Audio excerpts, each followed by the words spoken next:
What's going on, Imperials? It's Emperor Cubone here. In a series with as many games and shows and products as Pokémon, you're going to eventually come across a piece of information that you never knew, even if you've sunk hundreds of hours into it. Such surprises can be a pleasant reminder that there's always more to discover. Like, for instance, do you know the Pokémon that's most common across all of the Elite Fours? I'll give you a hint, it's not a Dragonite. Now, this is any form of an Elite Four, like all of the rematches and such, but I was surprised to learn that it was Bronzong of all things. It's maybe not the first Pokémon that you would think of, even one with that type combination, but since Psychic and Steel trainers have both used this Bronze Bell over the years, it somehow stacks up as the most elite Pokémon there is. Not too far off from that, do you know the Pokémon that learns the most one-hit KO moves by level up? It's not actually that many, only 2 of them, but by level up, the only Pokémon with more than one is Excadrill. He gets to learn both Horndrill and Fissure. While many Pokémon can learn both of those, especially in Gen 1 when they were TMs, no one else can get them by just gaining experience. Now, if we open it up to most one-hit KO moves in general, that of course is Lapras, who gets those last 2 moves along with Sheer Cold, only missing out on the ever-stingy Guillotine. Now, while those one-hit KO moves are notoriously easy to miss, and for good reason, what about the most accurate type in Pokémon? Do you know what that is? And I don't mean like wind moves or powder moves, because then that would just be the never miss moves, right? But there are 18 types in Pokémon, so which one on average is the most accurate? Well, we know it ain't the rock type, that's for sure, but apparently the ghost type is super accurate with their attacks. It makes sense when you think about it, because they can go through anything, so why wouldn't they always hit? The first and currently only ghost move to not be 100% accurate is Poltergeist, which wasn't introduced until Generation 8. Even so, it's only at 90 accuracy, so that leaves about a 99% success rate across all spooky moves. So if you're looking for some good accurate coverage moves, Ghost might just be the thing that you've been missing.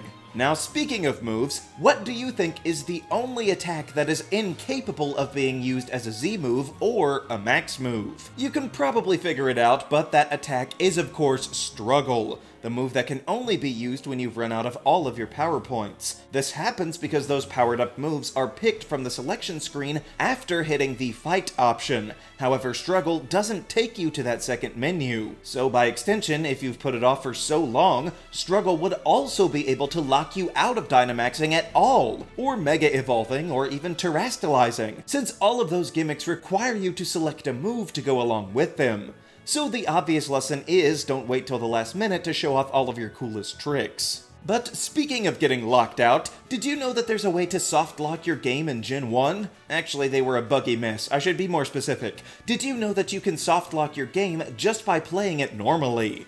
See, early on, you have to take Oak's parcel to him, which secretly houses the Pokedex inside that he's about to give you. However, he will refuse to give you the Pokedex if you've already evolved your starter. Now, granted, that's not the most likely thing to happen since you're surrounded by weak normal types, but if a kid got really into battling in this game, I could see them getting carried away and accidentally evolving into Ivysaur. I guess Oak refuses to give you the Dex because he can look at your Pokemon and know that you took way too long getting it back to him, so you aren't responsible. At least Professor Rowan is nicer about it. He just makes a comment and then sends you on your way. But he does study Pokemon evolution, so I guess for him at worst that's just research. So for the longest time I didn't know what the Therian forms were supposed to mean, mostly because I had no clue what Thundurus was doing. Apparently it's a dragon, but only once Enamorus completed the idea did I understand that they were based on the mythical 4 sacred creatures from Chinese legend. These are made up of a dragon, a tiger, a bird, and a tortoise. However, specifically these animals are connected to colors as well,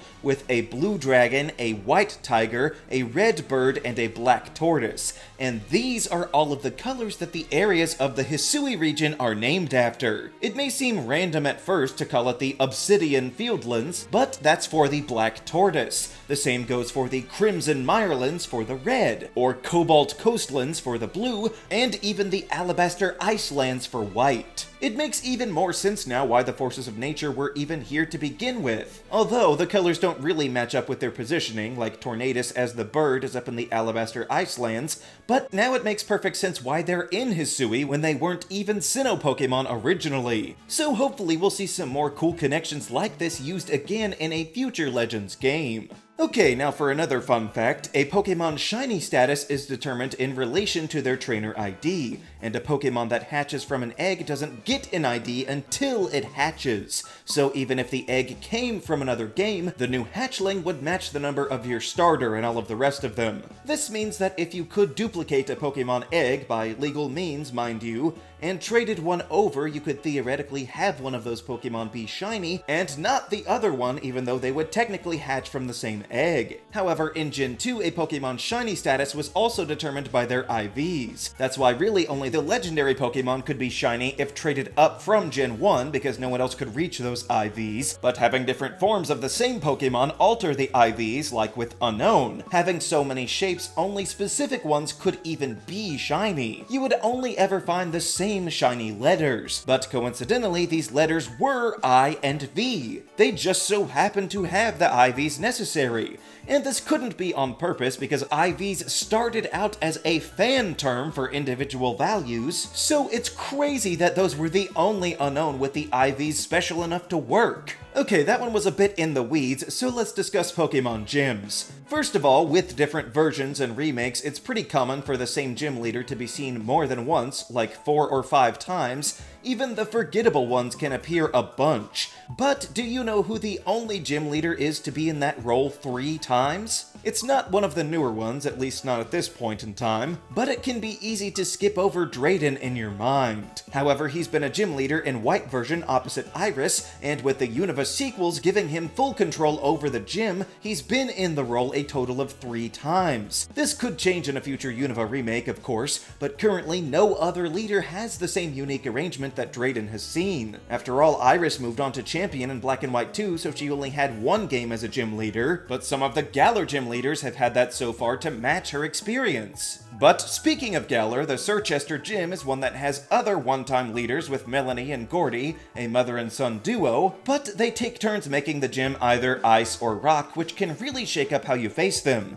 Or at least on paper it could. I don't know if it's because they're related, but their teams are eerily similar, with each of them having a fire type on their team, and then adding in a water type, and then they both have a bug type, and then a monotype of their supposed specialty. Now, these Pokemon do have different stats and such, but you can go into the Sirchester gym with nearly identical strategies, especially if you're going in with a fighting type that everyone but the bugs are weak against. It's pretty easy to miss these similarities since most people are only going to play the one version, but it's kind of odd that they bothered changing the types at all if they were going to remain in lockstep anyway. Alright, one more. Do you know what gym has the most trainers inside of it? Your mind might go to the largest cities like Castelia or Lumios, and those gyms can have a lot in them, but somehow the Moss Deep gym has the largest number of trainers ready to battle. Specifically the Emerald version of the gym, where they added the statues on top of the spin tiles for a trickier puzzle, and they broke it apart into 6 individual rooms, so it's easy to lose track of 3 or 4 trainers here and there after you've been through so many warp panels. Also, the fact that there were 2 gym leaders is the thing that clinches this over the top to 14, so maybe Liza and Tate saw that they were so close to the record and invited over a bunch of other people just to win. Okay, so you know Cherry Grove City, right? It's that first town that you hit in Johto right after your hometown. There's really not much remarkable about it. I mean, it's a perfectly quaint little place, but even Mr. Pokemon doesn't actually live here. However, it's hiding a big secret deep within its waters. Now, it's not got the GS ball or anything, but that pond up in the northeast has a strangely unique property in that it has 2 distinct sets of Pokemon that can spawn there. And surprisingly, it has nothing to do with the day-night cycle either, like you might expect.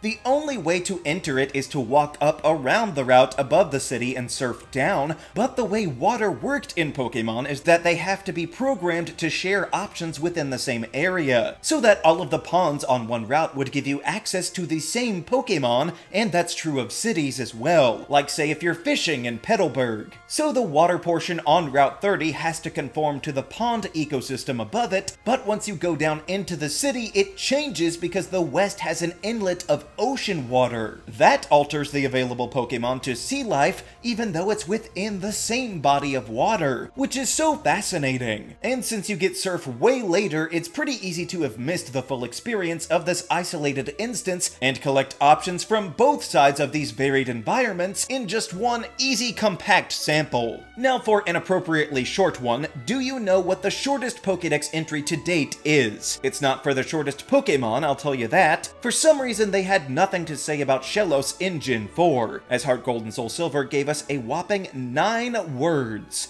stating its shape and coloration vary depending on its habitat. This was repeated again in Gen 6, but honestly this could be for a ton of different Pokémon. But I guess this was before regional variants were a thing, so we do have to give them that. However, even regular Pokémon have changed colors and shape over the years based on where they are, so poor Shellos must have really been an afterthought in this generation to get such a generic and auto-filled response. Now, one that was captivating to me were Pokémon that shift into a new egg group upon evolution. Besides the babies that can't breed at all, a Pokémon will stay in line with their relatives so that even at different stages, they could make a new egg. However, just a few Pokémon actually change egg groups when they evolve, meaning that they're no longer compatible with the Pokémon that they just were. The most famous example of this you probably know, with the female Nidoran being just fine to breed, yet somehow Nidorina and Nidoqueen are in the no eggs group, impossible for them to procreate. This is mostly due to the weird case of Nidoran's genders being listed as unique species in the Dex. However, do you know the one other case where this happens? It's also in a split evolution scenario, but this time it's with the Nincada family. See, the base form here is part of the bug egg group along with its evolution Ninjask, yet for some reason Shedinja switches to the mineral egg group. I guess because it becomes nothing more than a husk, but what's extra curious about that is Shedinja can't breed except for Ditto because it's genderless, so there's really no point in changing the egg group anyway. But it could maybe be to make sure that nobody expected it to be able to breed with any of the others of its evolutionary line. Either way, poor Shedinja just never makes sense, does it? Like learning Rest when it only has 1 HP and would always fail anyway. And there are always even more random, amusing facts out there, like how every single Pokémon that you could catch on Route 113 in Gen 3 started with the letter S. Coincidence? I mean, yeah, probably, but what are some of your favorite unusual, obscure, or surprising Pokémon facts? Are you also amused at Cryogonal failing to ever use the move Attract because it's so unloved? Let me know down in the comments. Also be sure to leave a like, share this video, and subscribe so that you too can become an Imperial today. And until next time, stay grounded!